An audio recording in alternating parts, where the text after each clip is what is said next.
পালক পুত্র, পালক কন্যা, পালনকারী পিতা, পালনকারী মা, এটা কোনো সম্পর্কই না, কোনো সম্পর্ক না। পালনকারী পিতার সাথে পালক কন্যার বিবাহ জায়েজ। আপনি কাউকে কোনো সন্তানকে প্রতিপালন করতে পারেন, এটা নিছক আল্লাহ সন্তুষ্টির জন্য, কিন্তু নিজের সন্তান আপনিও দাবি করতে পারবেন না, সেও কাগজে কলমে কোনো জায়গায় আপনাকে বাবা পরিচয় দিতে পারবে না, হারাম, ডাইরেক্ট জাহান্নাম।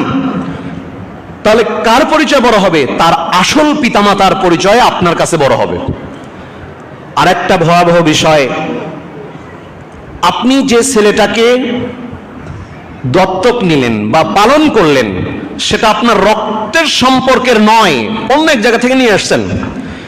যদি ছেলে হয় তাহলে ওর বয়স যখন 12 বছর হবে, প্রাপ্তবয়স হবে, তখন আপনার স্ত্রী, যিনি পালনকারিণী মা হিসেবে পরিচয় দিচ্ছেন, তার সাথে ওই ছেলের পর্দা ফরজ হয়ে যাবে, দেখা করতে পারবে না, হারাম। এর ভিতরে ভয়াবহ বিষয় আছে। যদি কোনো কন্যা সন্তান পালন করেন, যে এমন কেউ যে আপনার রক্ত সম্পর্কে নয়, আপনি তার গায়ের মাহরাম, এমন সন্তান, কন্যা সন্তান, সে 11-12 বছর বয়সে যখন প্রাপ্তবয়স্কা হবে, তখন আপনার সাথে ওই কন্যা সন্তানের পর্দা ফরজ হয়ে যাবে, যদিও আপনি পালনকারী পিতা হিসেবে নিজেকে দাবি করছেন।